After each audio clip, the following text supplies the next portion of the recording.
Bienvenidos todos y todas a este vídeo, donde os explicaremos y os daremos algunas pautas para elaborar la PEC 2.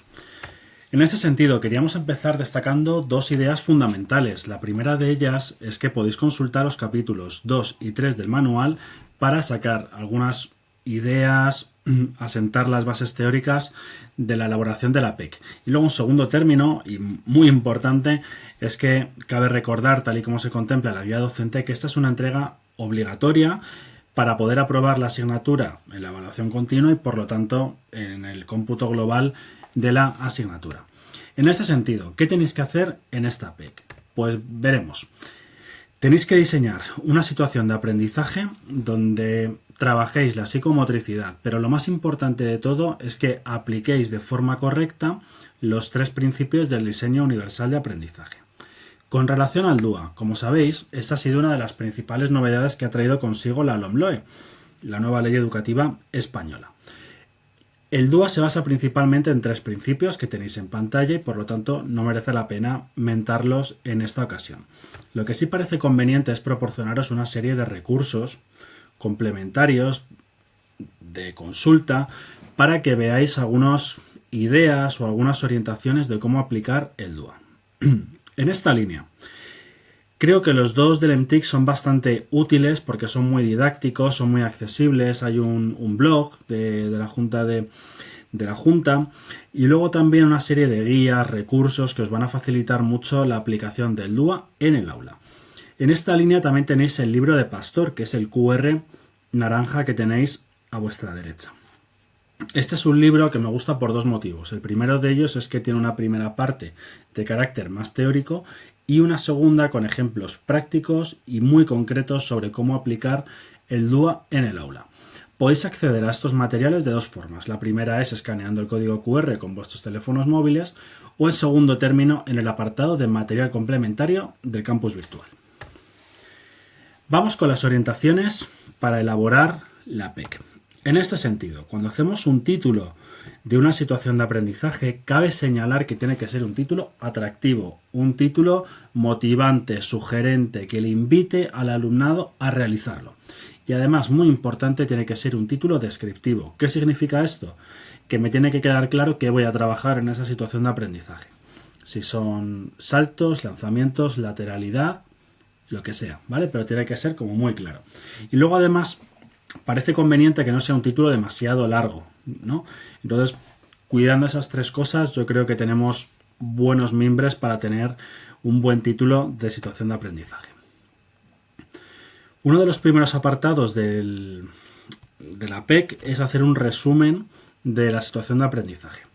Una orientación, recomendación, una mera sugerencia, es que podéis hacer una especie de cuadro resumen de este apartado. Por ejemplo, indicando el área al que contribuís de una forma más explícita en esta situación de aprendizaje, basando siempre en el Real Decreto y luego partiendo de los decretos autonómicos. En cuanto a los objetivos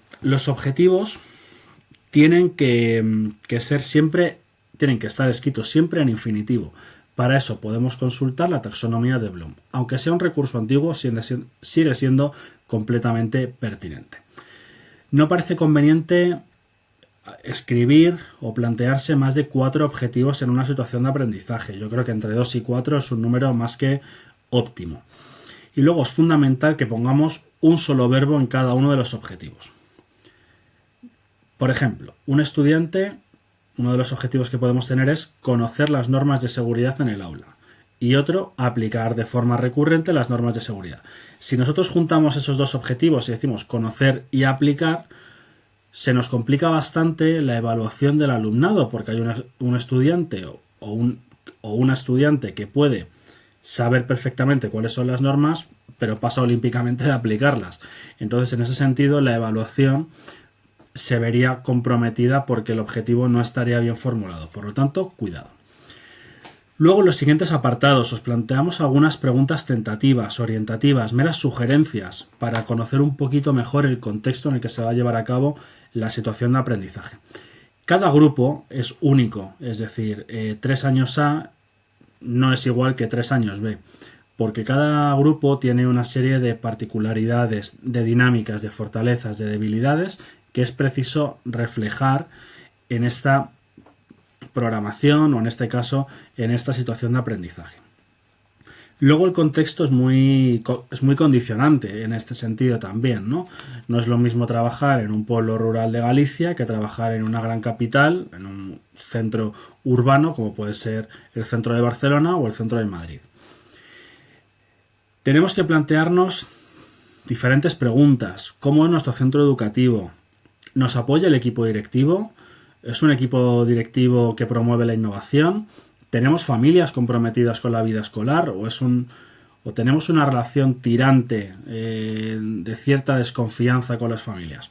¿Por qué es importante? Porque todos estos factores van a condicionar significativamente el desarrollo de las situaciones de aprendizaje. Pueden ser una debilidad, pero también una oportunidad. Por lo tanto, es importante que lo expliquéis todo lo que podáis. La temporalización de la situación de aprendizaje. También es fundamental conocer en qué momento del año se va a trabajar esta situación de aprendizaje. Imaginaros que queremos trabajar la expresión corporal, el movimiento, la danza, el baile, y casualmente tenemos San Isidro, en la Comunidad Autónoma de Madrid, pues parece un buen momento porque tenemos unos elementos culturales y en el calendario que nos dan pie, nos pueden servir de hilo conductor para trabajar estos contenidos. Seguro que hay otras regiones y otras comunidades que también, ¿no? Entonces, el momento del año es importante. No es si vamos a trabajar algo, por ejemplo, deportes acuáticos, pues seguramente parezca más conveniente hacerlo en verano. Es muy importante la secuenciación. Y con el ejemplo que os voy a dar lo vais a entender perfectamente. Antes de aprender a multiplicar, hay que aprender a sumar. Es decir, necesitamos saber qué hemos trabajado antes y qué vamos a trabajar después. ¿Por qué? Porque tiene que haber una coherencia, un hilo conductor durante todo el año y esa progresión lógica se debe plasmar también en la situación de aprendizaje. Con relación a la fundamentación curricular, yo personalmente me haría una especie de checklist asegurándome de que he abordado todos los elementos curriculares que se reflejan en esta diapositiva y los abordaría desde el Real Decreto y el Decreto Autonómico. Aquí es fundamental la labor también del equipo de tutores y tutoras que os pueden dar más asesoramiento en esta parte de la actividad. Hay dos formas de hacerlo. La primera de ellas sería desde una perspectiva más narrativa. Imaginaros objetivos de etapa. Considero que voy a contribuir al A y al C y lo que hago es copiar y pegar tal cual el objetivo A y C del Real Decreto 95/2022. Otra posibilidad que tenemos sería hacer una tabla de síntesis diciendo que vamos a trabajar los objetivos de etapa, el A, el C, y hacer lo mismo con el resto de elementos curriculares que tenemos ahí recogidos. Con respecto a la fundamentación metodológica, que sería el siguiente apartado. Aquí tenemos que responder varias cuestiones. La primera de ellas es cómo vamos a enseñar, que tendría que ver con las metodologías, y luego cómo percibes tú el ejercicio de la docencia y cómo te relacionas con el alumnado, que serían los modelos de enseñanza. Entonces aquí la parte de los capítulos yo creo que os puede ayudar bastante. A la hora de realizar un agrupamiento es importante, igual que los recursos, que sean lógicos y tengan un sentido. Por ejemplo, no tiene sentido que en la actividad 1 hagamos grupos de 5, en la actividad 2 grupos de 6 y en la actividad 3 grupos de 2. ¿Por qué? Porque no tiene una lógica. Eso es lo único que hace es perder tiempo y distrae a los estudiantes. Entonces, parece conveniente, a modo de ejemplo, partir de parejas, luego hacer grupos de 4 y, si conviene, grupos de 8. Por ejemplo, eso sería una distribución lógica. Aquí nos podemos apoyar mucho en divisores y los múltiplos, ¿no? Y luego los recursos sucede un poco lo mismo. No podemos trabajar en la primera con cuerdas, la segunda con pelotas, la tercera con indiacas. No, es decir, tenemos que tener una cantidad de recursos suficientes y que tengan, digamos, que no despisten y no nos hagan perder demasiado tiempo en la organización. Los espacios, va a depender mucho del momento del año. Si es invierno, pues a lo mejor lo más probable es que el aula de psicomotricidad sea el espacio más idóneo. Depende. Pero sobre todo también plantearnos es el espacio más idóneo. Si vamos a hacer una relajación, Pues por supuesto, el patio no es el mejor sitio porque hace frío, porque hay mucho ruido, porque es incómodo. En definitiva, reflexionar sobre estas cuestiones. Con respecto a la evaluación, parece conveniente responder a las 5 preguntas clásicas de la evaluación y luego una recomendación que os haríamos sería crear el instrumento. Si decís que vais a hacer una rúbrica de evaluación, crearía la rúbrica de evaluación para que sepamos exactamente cómo la vais a aplicar y en qué consiste. En ese sentido, hay una variedad muy grande de instrumentos de evaluación que os animamos a explorar. Tenemos las dianas de autoevaluación, que son muy útiles, que pueden ser útiles. Tenemos la rúbrica, la lista de cotejo. En definitiva, sí que os invitaríamos a explorar todas las posibilidades que hay, ¿no? Y lo que es importante es que optemos por instrumentos complementarios entre sí y sobre todo que sean instrumentos realistas que una maestra de educación infantil pueda aplicar en el aula. Con relación a la sesión o a las sesiones, depende cómo lo estructuréis. Es importante que organicéis, que dejéis claro qué va a suceder en la sesión o las sesiones desde el minuto 0 hasta el final. No deis por hecho que el lector va a comprender lo que vosotras tenéis en mente. ¿Por qué digo esto? Sobre todo pensando en unas oposiciones, ¿vale? Entonces, cuanto más desarrollado y descrito esté todo, mucho mejor.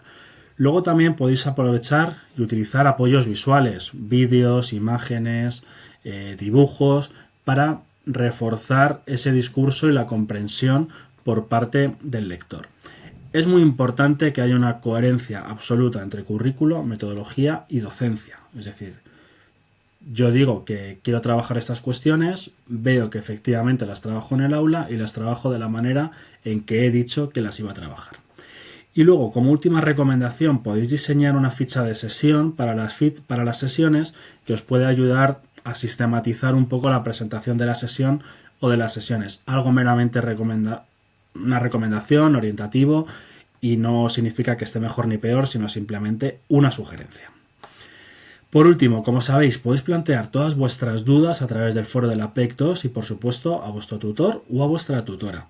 Con todo ello, confiamos en que los recursos que os hemos dado aquí y esta pequeña explicación os sean útiles y quedamos a disposición de vosotros y de vosotras todo el equipo docente. Así que mucho ánimo con la elaboración de la PEC y mucha suerte.